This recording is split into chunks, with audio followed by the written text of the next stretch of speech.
It was a dark December night, punctuated only by the sound of cicadas and the occasional mozzie. The Australian summer air was still humid, and a short man with wavy hair and a cleft palate sipped on a cool glass of lemonade in the light of the veranda. Finishing his drink, the man stood and went back into the glamorous beachfront apartment, grabbing a pair of dressmaking scissors on his way into a bedroom. A gorgeous woman lay on the bed, with life oozing out of her and onto the white cotton sheets, staining them a deep maroon. Her name was Gillian Brewer, the 22-year-old heiress to the McRobertsons' chocolate fortune, and she was the latest victim of a man the media would eventually dub the Nedlands Monster. The man raised the dressmaking scissors and resumed his attack. Let's take a stab at this.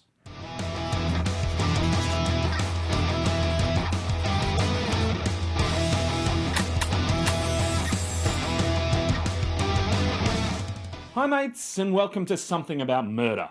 I'm Jay Something, and every week I report on true crime from here in Australia. And so if that sounds interesting to you, go ahead and shoot the like button with your trusty broomstick and stab that subscribe button until it bleeds. Make sure you also punch the notification bell in the face so you can get notified every time we release a new video. Our videos are also available in audio form on Spotify, Apple Podcasts, Google Podcasts, Podcasts, whatever podcast platform's your favourite. In the early 60s, mothers in Perth, Western Australia used to tease their children with a saying, "Lock your doors, lock your windows, just in case Cookie comes." Weird thing to scare kids with, but hey, not my cows, not my farm.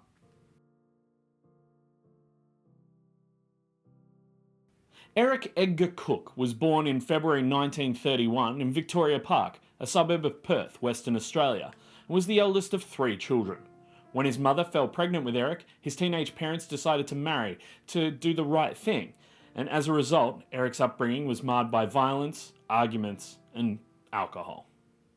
His father Vivian, known to everyone as Snowy, was a cruel alcoholic who would beat the shit out of Eric's mother Christine, and if Eric tried to step in and protect his mother, Snowy would turn on him and beat the shit out of him as well. Christine took to sleeping in the staff room of the Como Hotel where she worked, just to avoid going home, and her and Eric being knocked about by Snowy. Young Eric spoke in a mumbling fashion. He had a facial deformity just above his lip from 2 failed cleft palate surgeries in his infancy. Snowy couldn't stand the sight of him, and along with his explosive home life, Eric was constantly bullied throughout school for how he looked and sounded. This caused him to feel ashamed and shy, and he subsequently became incredibly emotionally volatile, with quick anger and an easy willingness to hurt others. The bullying continued through every school he attended, which was a lot. He stole money from a teacher in his first year of primary school, leading to him getting expelled.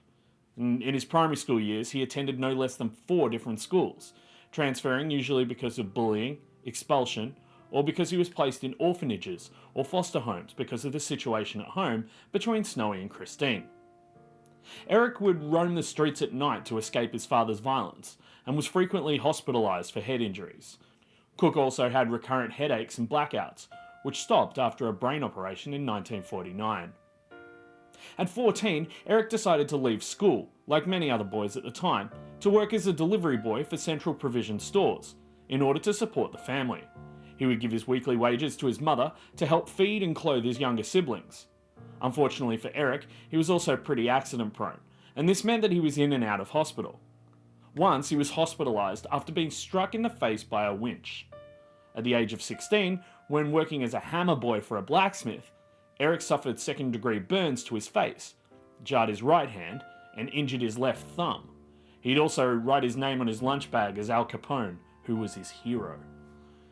In his late teens, Eric started committing petty crimes, vandalism, and arson.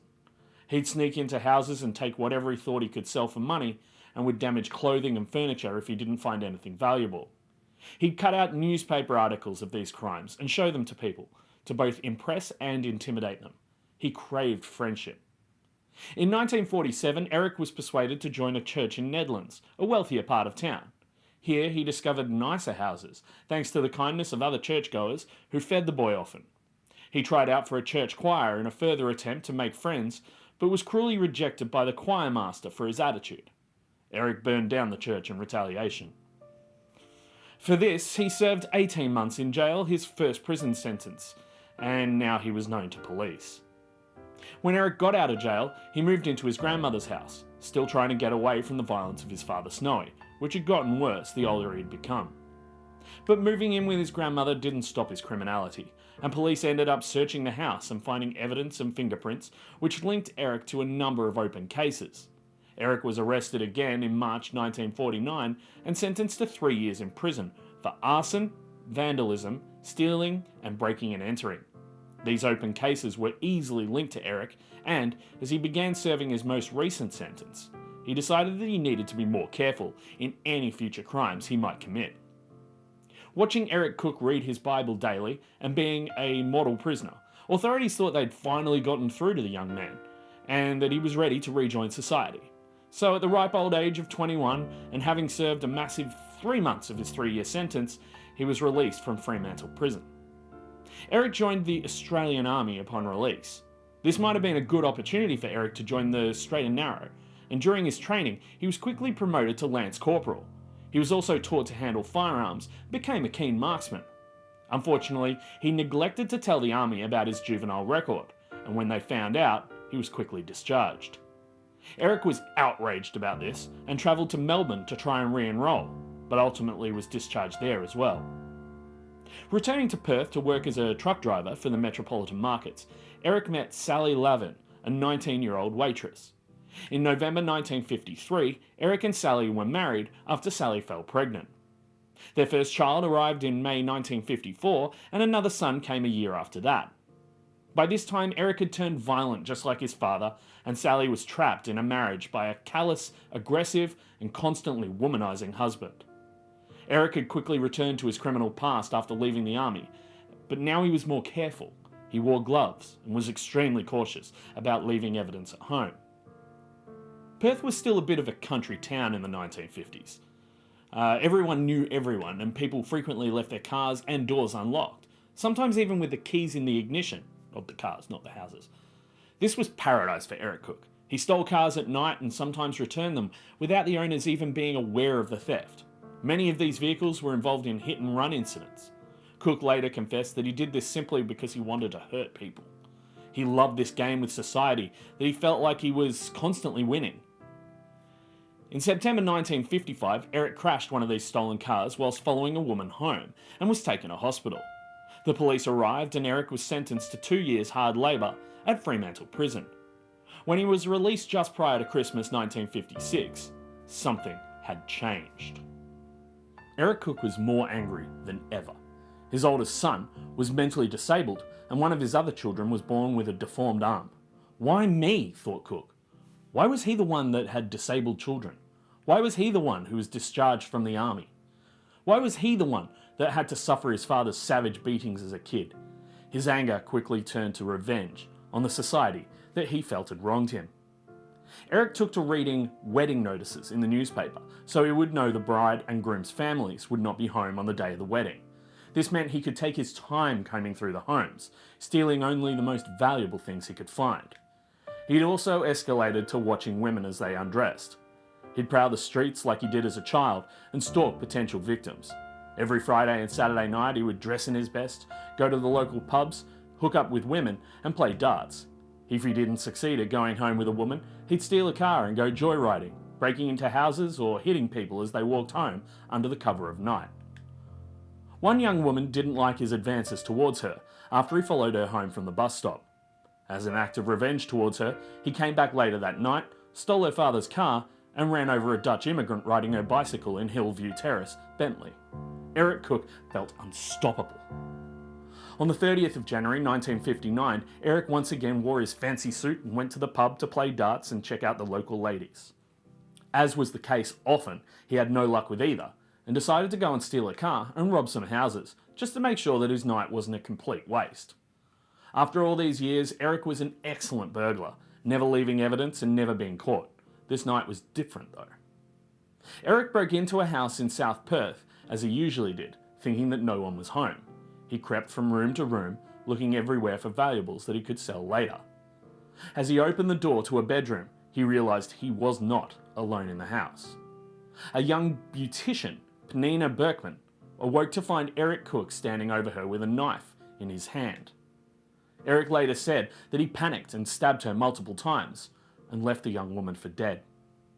As he walked away from the house, Eric felt a fire inside him. He'd never killed anyone before, at least not knowingly. It's possible he'd killed a few people that he'd hit with cars, but this was the first time he'd done anything like this. He liked it. Towards the end of 1959, Eric took to stalking a beautiful 22-year-old woman called Gillian Brewer. She was a very extroverted young woman who'd been sent to Perth from Melbourne by her mother, who felt that she'd been mixing with the wrong crowd. Gillian had moved into a beachside apartment in the upmarket Perth suburb of Cottesloe and had met a man that had asked her to marry him. She was also enjoying some private time with other men at the same time. Life was pretty good for Gillian. One night in December, Eric was watching Gillian at her house. She was spending the night entertaining her fiancé. Seeing the man leaving the house at around midnight, Eric snuck into the shed of one of the neighbouring properties, removing a rusty hatchet from its hook. He then broke into Gillian's house as he'd broken into hundreds of houses before. Gillian was already asleep. She'd had an amazing night with her fiancé, filled with wine and laughs. She was exhausted. Eric burst into her bedroom and sunk the hatchet into Gillian's sleeping body. Whack, whack, whack, whack! When he was done, he calmly walked into the kitchen and got something to drink, a cold lemonade from the fridge. He then went outside on the veranda and sat in a chair, staring out into the warm night and sipping on the cool drink. Refreshed and ready for another round, Eric then went back into the house, picking up a pair of dressmaking scissors along the way. He then continued the attack on her bleeding corpse, stabbing her over and over until he felt satisfied. Eric's feeling of invincibility increased even more as he read in the newspaper that someone had been arrested by police on suspicion of the heiress's cold-blooded murder. A deaf-mute, 19-year-old Daryl Beamish was arrested nearby for dropping pennies on the floor and looking up women's skirts when he got down to pick them up. Police claimed that Beamish confessed to Gillian's murder through an interpreter, and he was sentenced to death later in 1960. Having felt that he'd satiated his appetite for murder for now, Eric Cooke went back to his normal life of stalking, stealing cars and robberies, although he later confessed to hitting a 19-year-old woman in a stolen car in Bayswater in April 1960. Cooke even knew this woman, Nell Schneider. He'd given her a lift a number of times. She later said that he didn't talk much, and when he did, it was all about his disabled son. She found it hard to understand his mumbling. Early in 1963, on the Australia Day weekend, Perth became a city under siege from a series of random shootings, all with a .22 rifle. At 2 a.m, back in the Cottesloe area again, Eric noticed a pretty woman in a car parked near the beach. Barmaid Rowena Reeves was having a quiet drink, talking with her boyfriend Nicholas August in the warm sea air with their windows down. The two were having an affair. Nicholas had been married for a few years and had met Rowena at the nearby Ocean Beach Hotel. Suddenly, Nicholas spied someone hanging around and watching them from afar. He didn't look especially friendly, and Rowena and Nicholas were trying to keep their affair to themselves. Nicholas yelled out for him to piss off and threw his empty bottle at the stranger. Eric Cooke came closer, brandishing a rifle, brought it up to his eye, and fired off 2 quick rounds. Rowena jumped across Nicholas and tried to help him duck away from the shots, but Nicholas had already been shot in the neck from the first round, which then lodged itself in Rowena's wrist. Bleeding abundantly from their injuries, Nicholas managed to start the car and peeled away from their attacker as a second shot rang out. The two eventually made it to Fremantle Hospital and both survived the attack. Eric knew he hadn't killed either of the people in the car. Frustrated, he walked away from Cottesloe Beach and into nearby Broome Street. He soon saw a garage roof that seemed to double as a sort of balcony to the house. As I said, it was a warm night, so the doors were open. Eric climbed up onto the roof and saw a figure lying asleep in bed. Eric raised his rifle and fired one single shot at the sleeping figure, 29-year-old accountant Brian Weir, and fled in a stolen car. Brian was hit and couldn't move. He was only discovered the next day when he failed to appear at the life-saving club nearby, and someone was sent to check in on him. He was operated on by brain surgeons for 6 hours, and he did survive the attack, but was left permanently disabled. He lived in a vegetative state for 3 years, but sadly passed away in 1965 after a seizure.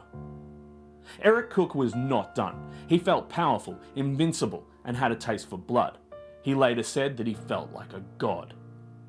Getting into the car he'd stolen earlier in the night, Eric drove to another neighbourhood about 5 kilometres away. Nedlands was known as quite a wealthy suburb, and Cooke figured that if he didn't find anyone to kill, at least he'd be able to steal some valuables.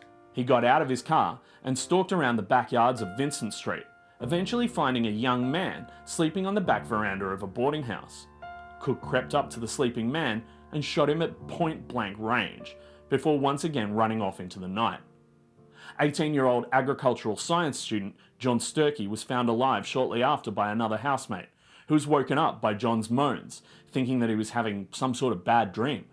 Instead, she awoke to a nightmare.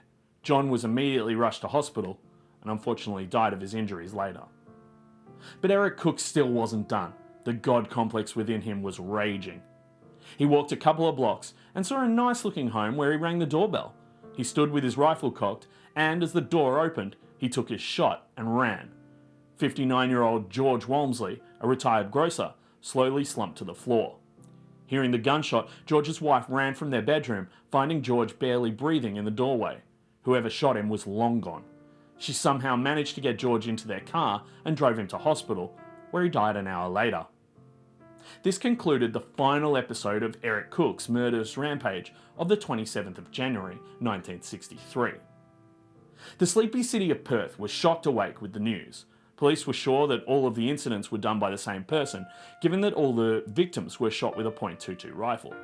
A warning was sent out via radio and newspapers for residents to lock their doors and report suspicious activities to police. This led to a number of phone calls to police, but when the authorities attended homes to follow up on these reports, residents would be too scared to even open the door to officers. Reports of people buying guard dogs for protection and sleeping with cricket bats or knives next to their beds were common. Police had no leads on identifying the monster terrorising their city, and media identified him as the Nedlands Monster or the Nightcaller. Residents worried when he'd strike again. The only two witnesses who were able to assist police were Nicholas August and Rowena Reeves, but with their names in the newspapers, they now lived in fear that their attacker would find them to finish the job. They gave short statements to police and refused to talk further. Late one night in early February, Rosemary Anderson left her boyfriend John Button's house to walk home. They had had an argument and she'd left in tears.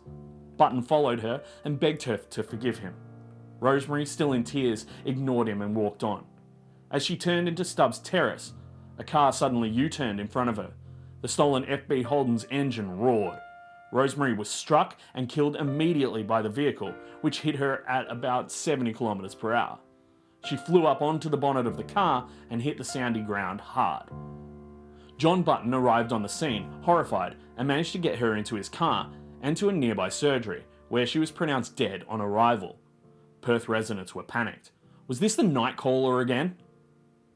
Western Australian police detectives Deering and Wiley quickly decided that John Button had driven his car at Rosemary and caused her death, after the big argument they'd had, and witnesses saying that Button had followed her, begging her to get into his car.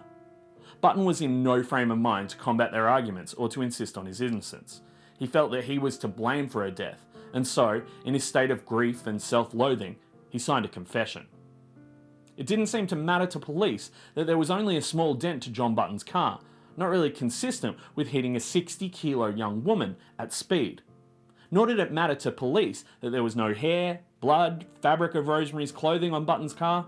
They just charged him with manslaughter, and he was later convicted and sent to prison for 10 years. A week later, Constance Lucy Madrill was sleeping in the house in Thomas Street, West Perth, that she shared with another woman. Constance was also her mother's name, so she went by her middle name, Lucy. Lucy was a social worker and was 23 years old. On the night of 16th of February 1963, Lucy's housemate wasn't home, and Lucy was awakened by a framed photo being knocked to the ground in her room by a dark figure. She screamed and tried to run out of the room, but the dark figure grabbed her and pushed her back onto the bed. As she struggled, the intruder, Eric Cooke, took the power cord from her bedside lamp and wrapped it around Lucy's neck. He pulled hard, and despite her struggles, Lucy was strangled to death. Eric's urges weren't over though. He then had sex with her limp, dead body. Lucy's body was then dragged out to the neighbour's front lawn, where Eric Cooke found an empty whiskey bottle and penetrated her body once more. When he was done, he fled the scene. Neighbours discovered the gruesome scene on their lawn the next morning. Police had no idea if Lucy Madril's murder was related to the Nightcaller. They were disturbed at the thought that there might be a necrophiliac strangler on the streets, as well as the Nedlands Monster. In the late evening of August 1963, Shirley MacLeod was babysitting in Dalkeith. She wasn't the regular sitter for this family, but helped them out as she welcomed the pocket money to buy records. As she sat in front of the heater and studied, she soon fell asleep on top of her books. Deeply asleep, she didn't even wake up when Eric Cooke broke into the house, walked over to her, and fired a single shot from his rifle. Her body was discovered by the parents of the child she was babysitting when they arrived home. Their child was unharmed and asleep. The Dowds called police immediately, and during their investigations, they found an unidentified fingerprint. For the first time in Western Australian history, mass testing was undertaken by authorities. More than 30,000 men over the age of 12 living in the area were fingerprinted. Unfortunately, there was no match found. They also took in more than 60,000 firearms for testing to see if they could find a match for the bullet found in Shirley's head. Later in August, a woman reported to police that she'd found a rifle hidden in a wax bush in Mount Pleasant. Police attended immediately and took possession of the rifle. Characteristics from the gun matched the ballistic evidence in the murder of Shirley MacLeod. Finally, they had a substantial lead. Returning to the place where the rifle was found, police replaced the weapon with a rifle that was damaged and unable to shoot, tying a piece of fishing line to it, which was attached to a surveillance spot in bushes close by, in the corner of Rookwood Street and the Esplanade. Police laid low and waited. 17 days later, they had their man. At 1 a.m. on the 1st of September 1963, a car pulled up to the spot where the rifle was hidden. A man walked towards the bush and grabbed the decoy rifle. Police pounced. Eric Edgar Cooke was finally under arrest by police and, finding a .22 bullet shell in his car that matched the bullet that killed Shirley MacLeod, he was charged with her murder. Had police finally caught the Nightcaller? Or was this just a random killing, leaving the Nedlands Monster out there to continue his killings? Cooke immediately confessed to killing Shirley MacLeod, as well as admitting to having committed around 250 robberies. Incredibly, Cooke listed every item he stole in each robbery, right down to the money and coin denomination. Police recorded and followed up on all the information he provided, but felt that he was holding something back. And Detective Max Baker had had enough. "Cookie," he yelled at Eric, "you know you're gonna hang. No doubt about it. You've got a wife and kids. Think of them, and then think about whether you're gonna be dragged to the gallows like a mongrel dog, or you're gonna go there like a man." Cooke looked at him and sat back. After a moment, he replied, "Okay, what do you want to know?" The confessions came quickly. Police took him to the various crime scenes where he corroborated information that only police and the gunman himself knew. Like his robberies, Cooke recounted these attacks with astonishing detail. Eric also confessed to running down several women over the span of the preceding 5 years, including the Dutch cyclist Nell Schneider and Rosemary Anderson. John Button had just begun serving his sentence for that crime. He said that once he had started committing violent crimes, he wanted more and more. One woman on his list of victims was Gillian Brewer. Daryl Beamish had already been sentenced to death for that crime. The first trial for Cooke's crimes was held in November 1963 and was for the murder of John Stuckey. Cooke pleaded insanity, with his lawyers telling the court that he was schizophrenic. However, a court-ordered psychological evaluation deemed him to be sane. During this and subsequent trials, Cooke could be seen laughing and joking with his lawyers and court staff. No remorse was shown for any of the crimes he had committed. After a short 3-day trial, Eric Edgar Cooke was convicted of willful murder and sentenced to death by hanging. It took the jury only an hour and a half to return the verdict. However, after sentencing and before court was adjourned, Cooke took the opportunity to swear on the Bible, insisting that he was responsible for the murders of Gillian Brewer and Rosemary Anderson. Chief Justice Sir Albert Wolfe called him a liar who had only confessed to these murders in order to extend his trial, postpone his execution, and make himself more famous in the media. Despite having grounds to appeal, Eric ordered his lawyers not to apply, claiming that he deserved to pay for what he had done. He was sent to Fremantle Prison, where he soon became friends with other prisoners, two of which he had something in common with. Daryl Beamish and John Button had already become friends behind bars, and John had learned finger spelling so that he could better communicate with the deaf-mute Beamish. Eric Cooke confessed to both men that he had murdered their victims, and Beamish and Button appealed their sentences. Eric Cooke testified at the appeals for both men. Despite Cooke's confession about Gillian Brewer's murder, the court did not believe him. Daryl Beamish ended up serving a total of 15 years for the murder before being paroled. John Button's appeal went much the same way. Cooke took police to the scene of Rosemary Anderson's murder and was asked to point to the exact location where his car struck her body. He pointed to somewhere different from where John Button had found Rosemary's body. Cooke also explained that her body was thrown over the roof of the Holden he was driving, and because the Holden had a steel sun visor that was still intact, police, and ultimately appeals judges, believed that he was lying, especially considering he was so particular about the details of his other crimes. John Button ended up serving 5 years of his 10-year sentence and was released on a good behaviour bond. The first thing he did after his release was to visit Rosemary's grave. On death row, Eric Cooke went on hunger strike due to not being believed by appeals judges about the Brewer and Anderson murders. He continued to read his Bible and spoke often about his wife and children. On the morning of the 26th of October 1964, Fremantle prison authorities prepared for Eric Cooke's hanging. At the time, there was a strong drive to end capital punishment in Western Australia. Executions usually provoked protests from the population, and security was ready to handle any people that rallied outside the prison. This morning was different. Only one lone woman, protesting the death penalty, kept vigil outside the prison gates. 10 minutes before the sentence was due to be carried out, Cooke was asked if he had any final words. Cooke placed his right hand on the Bible again and said, "I swear to God Almighty that I killed Gillian Brewer and Rosemary Anderson." He was then hanged.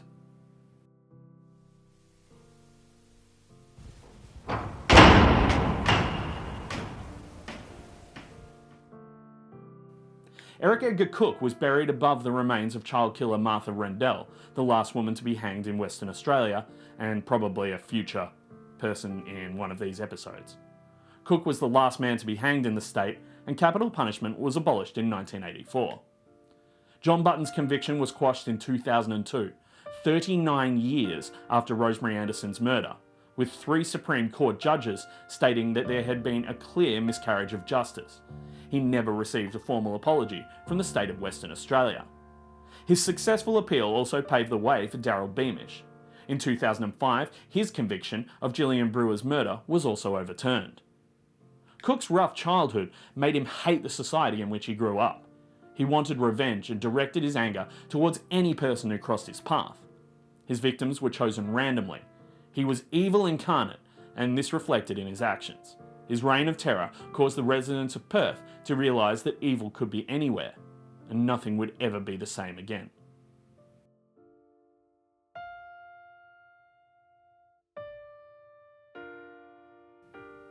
Thanks for your time today. I really appreciate you watching the whole video. Join me next week as we trawl through another episode in the true crime history of Australia. If you've enjoyed this video, once again, please go ahead and shoot the like button with your trusty broomstick and stab that subscribe button until it bleeds. Make sure you also punch the notification bell in the face so you can get notified every time we release a new video. Remember, you can find me on Instagram @somethingaboutmurder, and I respond to every message. All of our episodes are released at the same time on Spotify, Apple Podcasts, or wherever you get your podcasts from. I hope you don't get murdered. Stay safe out there. Bye. Hang, Cookie, hang.